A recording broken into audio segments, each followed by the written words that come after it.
ମେଘମାଳରେ ଶୀଘ୍ର ଆଗମନ କରୁଥିବା ଆମ୍ଭମାନଙ୍କ ପ୍ରଭୁ ଯୀଶୁଖ୍ରୀଷ୍ଟଙ୍କର ଅତି ପବିତ୍ର ଓ ବହୁମୂଲ୍ୟ ନାମରେ ଆପଣ ସମସ୍ତଙ୍କୁ ଆଉ ଗୋଟିଏ ନୂତନ ପ୍ରସଙ୍ଗରେ ପୁନର୍ବାର ମୁଁ ସ୍ୱାଗତ କରେ। ପ୍ରିୟ ପ୍ରଭୁଙ୍କ ଲୋକମାନେ, ଆସନ୍ତୁ ଆଜି ମଧ୍ୟ ପରମେଶ୍ୱରଙ୍କ ବାକ୍ୟରୁ ଆମେ ଆଉ ଏକ ପ୍ରସଙ୍ଗରେ ଅଳ୍ପ ସମୟ କଥାବାର୍ତ୍ତା ହେବା। ଯେଉଁ ପ୍ରସଙ୍ଗରେ ଆଜି ପ୍ରଭୁଙ୍କ ବାକ୍ୟରୁ ଆମେ ଧ୍ୟାନ କରିବା, ସେହି ପ୍ରସଙ୍ଗର ଶୀର୍ଷକ ହେଲା ମନୁଷ୍ୟର ସବୁଠାରୁ ବଡ଼ ରୋଗ କ'ଣ ଅଟେ। ଆଜିର ପ୍ରସଙ୍ଗ ହେଲା ମନୁଷ୍ୟର ସବୁଠାରୁ ବଡ଼ ରୋଗ କ'ଣ ଅଟେ। ଏହି ପ୍ରସଙ୍ଗରେ ଆମେ ଅଳ୍ପ ସମୟ ପ୍ରଭୁଙ୍କ ବାକ୍ୟରୁ କଥାବାର୍ତ୍ତା ହେବା। ପ୍ରିୟ ପ୍ରଭୁଙ୍କ ଲୋକମାନେ, ପୃଥିବୀରେ ଏହି ପ୍ରକାର କୌଣସି ବ୍ୟକ୍ତି ନାହାନ୍ତି ଯିଏକି ମୋତେ ରୋଗ ହେଲେ ଭଲ ହେଇଥାନ୍ତା, ମୋତେ ସମସ୍ୟା ହେଲେ ଭଲ ହେଇଥାନ୍ତା। ଏହି ପ୍ରକାର କୌଣସି ବ୍ୟକ୍ତି ନାହାନ୍ତି। ମନୁଷ୍ୟ ଭାବରେ ଆମେ ସବୁବେଳେ ପ୍ରାର୍ଥନା କରୁ, ଚେଷ୍ଟା କରୁ, ମୋତେ ରୋଗ ନ ହେଉ, ସମସ୍ୟା ନ ଆସୁ, ମୁଁ ଭଲରେ ଖାଇବି, ଭଲରେ ବଞ୍ଚିବି, ଏହି ପ୍ରକାର ସବୁବେଳେ ଆମେ ଚେଷ୍ଟା କରୁ।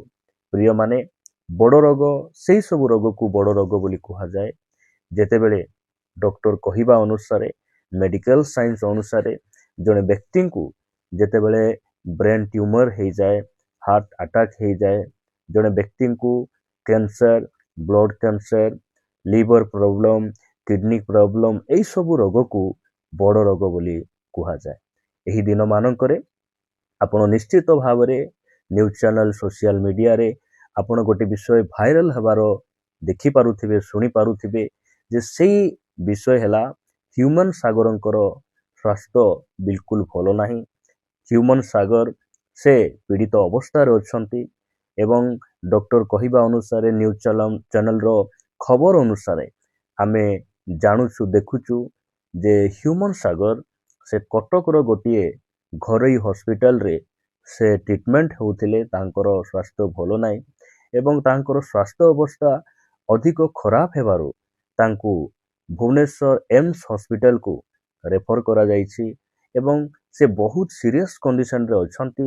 ଆଉ ଡକ୍ଟର କହିବା ଅନୁସାରେ ତାଙ୍କର କିଡନୀ ଆଉ ଲିଭରର ପ୍ରୋବ୍ଲେମ ରହିଛି ବୋଲି ଆମେ ଶୁଣିବାକୁ ପାଉଛୁ। ପ୍ରିୟମାନେ, ଆମେ ଖ୍ରୀଷ୍ଟିଆନ ଭାବରେ, ବିଶ୍ୱାସୀ ଭାବରେ ନିଶ୍ଚିତ ଭାଇ ହ୍ୟୁମାନ ସାଗରଙ୍କ ପରିତ୍ରାଣ ପାଇଁ, ତାଙ୍କର ସୁସ୍ଥତା ପାଇଁ ଆମେ ନିହାତି ଆମମାନଙ୍କର ଆରୋଗ୍ୟକାରୀ ପ୍ରଭୁ ଯୀଶୁଖ୍ରୀଷ୍ଟଙ୍କ ନିକଟରେ ପ୍ରାର୍ଥନା କରିବା ଆବଶ୍ୟକ ରହିଛି। ପ୍ରିୟମାନେ, ଏହିପରି ପରିସ୍ଥିତିରେ ମୁଁ ଆପଣଙ୍କୁ ପରମେଶ୍ୱରଙ୍କ ବାକ୍ୟରୁ କିଛି ପରାମର୍ଶ, କିଛି ଉତ୍ସାହଜନକ ବାକ୍ୟ କହି ଆପଣମାନଙ୍କୁ ମୁଁ ସଚେତନ କରିବା ପାଇଁ ଚାହେଁ ଯେ ବାସ୍ତବରେ ଏହି ରୋଗ ବିଷୟରେ ପ୍ରଭୁ ଯୀଶୁଖ୍ରୀଷ୍ଟ କ'ଣ କହନ୍ତି, ବାଇବଲ କ'ଣ କହେ, ପ୍ରଭୁ ଯୀଶୁଖ୍ରୀଷ୍ଟ କେଉଁ ବିଷୟକୁ ସେ ପ୍ରାୟୋରିଟି ଦେଲେ, କେଉଁ ବିଷୟକୁ ସେ ପ୍ରାଧାନ୍ୟ ଦେଲେ। ପ୍ରିୟମାନେ, ଯେତେବେଳେ ମନୁଷ୍ୟର ସ୍ୱାସ୍ଥ୍ୟ ଅବସ୍ଥା ଖରାପ ହେଇଯାଏ, ଏହି ପ୍ରକାର ରୋଗରେ ଯେତେବେଳେ ମନୁଷ୍ୟ ଆକ୍ରାନ୍ତ ହେଇଯାଏ, ବହୁତ କଷ୍ଟ ଆଉ ସମସ୍ୟା, ଦୁଃଖ ଦେଇ ଗତି କରିବା ପାଇଁ ପଡ଼େ। ବାକ୍ୟରୁ ଗୋଟେ ପଦ ପଢ଼ିବା, ଆପଣମାନେ ମୋ ସହିତ ଯୋହନ ଲିଖିତ ସୁସମାଚାର 5 ଅଧ୍ୟାୟକୁ ଆସିବେ। ଯୋହନ ଲିଖିତ ସୁସମାଚାର 5 ଅଧ୍ୟାୟରେ ଆମେ 38 ବର୍ଷର ଗୋଟିଏ ପକ୍ଷାଘାତ ରୋଗୀ ବିଷୟରେ ପ୍ରଭୁ ଯୀଶୁଖ୍ରୀଷ୍ଟଙ୍କର ସେଇ ଆରୋଗ୍ୟ ଦାନ ଏବଂ ତାଙ୍କର ସୁସ୍ଥତା ବିଷୟରେ ଆମେ ପଢୁଛୁ। 5 ଅଧ୍ୟାୟ ଆପଣମାନେ ମୋ ସହିତ 14 ପଦ ପଢିବେ। ଏହି ସ୍ଥାନରେ ଏ ପ୍ରକାର ଲେଖାଯାଏ, ଏହା ପରେ ଯୀଶୁ ମନ୍ଦିରରେ ତାହାର ଦେଖା ପାଇ ତାକୁ କହିଲେ, ଦେଖ, ତୁମ୍ଭେ ସୁସ୍ଥ ହୋଇଅଛ, ଆଉ ପାପ କର ନାହିଁ, ଯେପରି ତୁମ୍ଭ ପ୍ରତି ଅଧିକ ଦୁର୍ଦ୍ଦଶା ନ ଘଟେ। ପ୍ରିୟମାନେ, ପ୍ରଭୁ ଯୀଶୁଖ୍ରୀଷ୍ଟ ଏହି ବ୍ୟକ୍ତିଙ୍କୁ ସେ ମନ୍ଦିରରେ ସାକ୍ଷାତ କରୁଛନ୍ତି। ମୁଁ ପ୍ରଭୁଙ୍କୁ ଧନ୍ୟବାଦ ଦିଏ। ଏହି ବ୍ୟକ୍ତି ଯେତେବେଳେ ସେ ପୀଡ଼ିତ ଅବସ୍ଥାରେ ଥିଲେ, 38 ବର୍ଷ ପର୍ଯ୍ୟନ୍ତ ସେ ଅନେକ ଥର ଚେଷ୍ଟା କରିଥିଲେ ସୁସ୍ଥ ହେବା ପାଇଁ, ଆରୋଗ୍ୟ ହେବା ପାଇଁ, ମାତ୍ର ସେ ସୁସ୍ଥ ହେଇପାରିନଥିଲେ। ସେ କାହା ନିକଟକୁ ସେ ଯାଇପାରୁନଥିଲେ। ମାତ୍ର ଧନ୍ୟ ସେ ପରମେଶ୍ୱର ତାହାଙ୍କ ନିକଟକୁ ଗଲେ ଆଉ ତାହାଙ୍କର ଶଯ୍ୟା ଅବସ୍ଥାକୁ ସେ ପରିବର୍ତ୍ତନ କଲେ। ସେ ସୁସ୍ଥ ପାଇଲା ପରେ ସେ କୌଣସି ମଦ ଭାଟିକୁ ସେ ଯାଉନାହାନ୍ତି, ଜୁଆ ଆଡାକୁ ଯାଉନାହାନ୍ତି। ମୁଁ ପ୍ରଭୁଙ୍କୁ ଧନ୍ୟବାଦ ଦିଏ। ସୁସ୍ଥ ହେଲା ପରେ ଏହି ବ୍ୟକ୍ତି ଜେରୁସାଲେମ ମନ୍ଦିରରେ ଅଛନ୍ତି, ଅର୍ଥାତ୍ ମଣ୍ଡଳୀରେ ଅଛନ୍ତି। ଆଜି ଅନେକ ଭାଇ ଭଉଣୀମାନେ ଯେତେବେଳେ ଆପଣ ଦେଖିବେ ସେମାନଙ୍କୁ ରୋଗ ହେଇଯାଏ, ସମସ୍ୟା ହେଇଯାଏ, ସେମାନେ ପ୍ରଭୁଙ୍କ ନିକଟକୁ ଆସନ୍ତି। ଆଉ ଯେତେବେଳେ ସେମାନେ ସୁସ୍ଥ ହେଇଯାଆନ୍ତି, ସେମାନେ ମଣ୍ଡଳୀରେ ଦେଖାଯାଆନ୍ତି ନାହିଁ। ସେମାନଙ୍କୁ ଆଉ ପ୍ରଭୁର ଆବଶ୍ୟକ ନାହିଁ। ଏହି ଯେଉଁ 38 ବର୍ଷର ରୋଗୀ ସୁସ୍ଥ ହେଲା ପରେ ପ୍ରଭୁ ଯୀଶୁ ଖ୍ରୀଷ୍ଟ ଦିନେ ମନ୍ଦିରରେ ସାକ୍ଷାତ କଲେ, ମଣ୍ଡଳୀରେ ସାକ୍ଷାତ କଲେ ଆଉ କହିଲେ, ଦେଖ ତୁମେ ସୁସ୍ଥ ହୋଇଅଛ, ଆହୁରି ପାପ କର ନାହିଁ। ପ୍ରଭୁ ଯୀଶୁ ଖ୍ରୀଷ୍ଟ ଆହୁରି ପାପ କର ନାହିଁ ଏହା ସେ ପରାମର୍ଶ ଦେଉଛନ୍ତି। ଅର୍ଥାତ୍ ମନୁଷ୍ୟର ସବୁଠାରୁ ବଡ଼ ରୋଗ ହେଲା ପାପ। ପ୍ରଭୁ ଯୀଶୁ ଖ୍ରୀଷ୍ଟ ପାପରୁ ମୁକ୍ତ କରିବା ପାଇଁ, ପାପରୁ ଉଦ୍ଧାର କରିବା ପାଇଁ ଏ ଧରାପୃଷ୍ଠକୁ ସେ ଆସିଥିଲେ। ସେ ପାପକୁ ପ୍ରାଧାନ୍ୟ ଦେଉଛନ୍ତି। ତୁମର ସୁସ୍ଥ ହେଇଛ, ଭଲରେ ଖାଅ, ହାତ ଧୁଅ, ତୁମେ ସଫା ସୁତୁରା ରୁହ, ଏହି ପ୍ରକାର କଥା ସେ କହୁନାହାନ୍ତି। ସେ କହୁଛନ୍ତି ପାପ କର ନାହିଁ। ଯଦି ପାପ କରିବ ଆହୁରି ଅଧିକ ଦୁର୍ଦ୍ଦଶା ଘଟିଯିବ, ତୁମ ଜୀବନରେ ଆହୁରି ଅଧିକ ଦୁର୍ଦ୍ଦଶା ଘଟିଯିବ।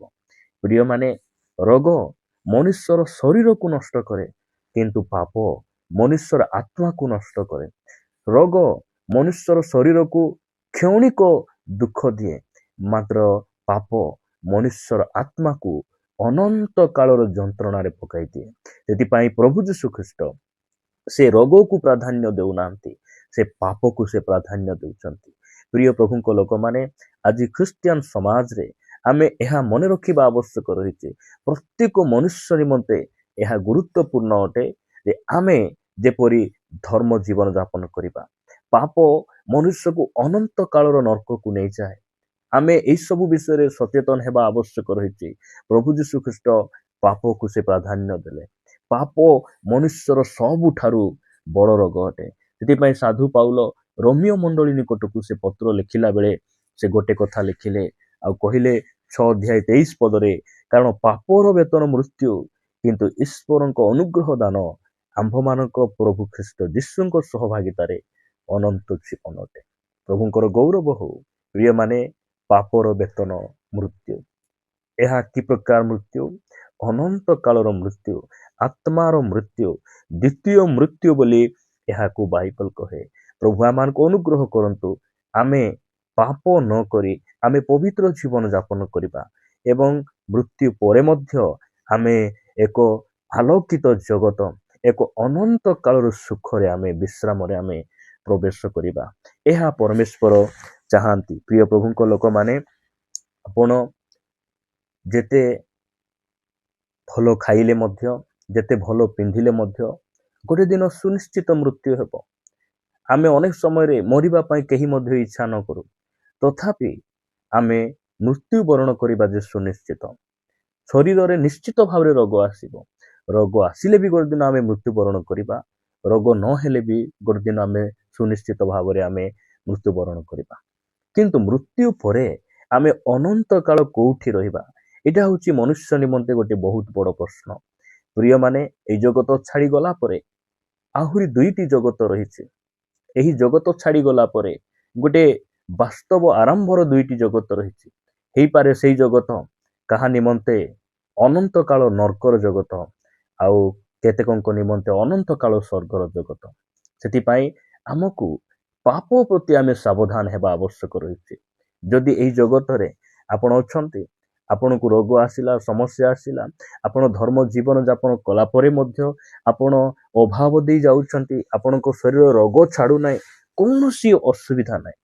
କିନ୍ତୁ ଆପଣ ଯଦି ଉତ୍ତମ ସ୍ୱାସ୍ଥ୍ୟ ଭୋଗ କରି ମଧ୍ୟ, ଆପଣଙ୍କୁ କିଡନୀ ଫେଲର ନଥାଇ ମଧ୍ୟ, କ୍ୟାନ୍ସର ନଥାଇ ମଧ୍ୟ ଯଦି ଆପଣ ପାପ କରି ବଞ୍ଚୁଛନ୍ତି, ତାହେଲେ ଆପଣଙ୍କୁ ବହୁତ ବଡ଼ ରୋଗ ହେଇଛି। ଆଉ ଭବିଷ୍ୟତରେ ଆପଣ ଅନନ୍ତ କାଳ ନର୍କରେ କଟାଇବାକୁ, ଜୀବନ ବିତାଇବାକୁ ପଡ଼ିବ। ପ୍ରିୟମାନେ, ଆପଣ ସେଇ ଲୁକ ଲିଖିତ ସୁସମାଚାର 16 ଅଧ୍ୟାୟର କଥା ଆପଣ ମନେ ପକାନ୍ତୁ। ପ୍ରଭୁ ଯୀଶୁ ଖ୍ରୀଷ୍ଟ ସେହି ଧନୀ ଆଉ ଲାଜାରଙ୍କ ବିଷୟରେ ସେ କହିଲେ। ଜଣେ ଧନୀ ଲୋକ ଥିଲା, ସେ ମହା ଆନନ୍ଦରେ ପ୍ରତିଦିନ ଖାଉଥିଲା, ପିଉଥିଲା, ଭଲ ବସ୍ତ୍ର ପିନ୍ଧୁଥିଲା। କାଳକ୍ରମେ ସେଇ ଧନୀ ଲୋକଟି ମରିଗଲା। ଆଉ ସେହି ଧନୀ ଲୋକର ଘର ସାମ୍ନାରେ ଲାଜର ନାମକ ଜଣେ ବ୍ୟକ୍ତି ରହୁଥିଲେ। ଆଉ ସେ ସେଇ ଧନୀ ଲୋକର ମେଜରୁ ପଡ଼ିଥିବା ସେଇ ଅଇଁଠାକୁ ସେ ଖାଇ ପେଟ ପୁରାଉଥିଲା। ଆଉ ସେ ଲାଜର ମରିଗଲେ ସିନା ତାଙ୍କର ଶରୀରର ରୋଗ କେବେ କମିଲା ନାହିଁ, ତାଙ୍କର ପୀଡ଼ା କେବେ କମିଲା ନାହିଁ।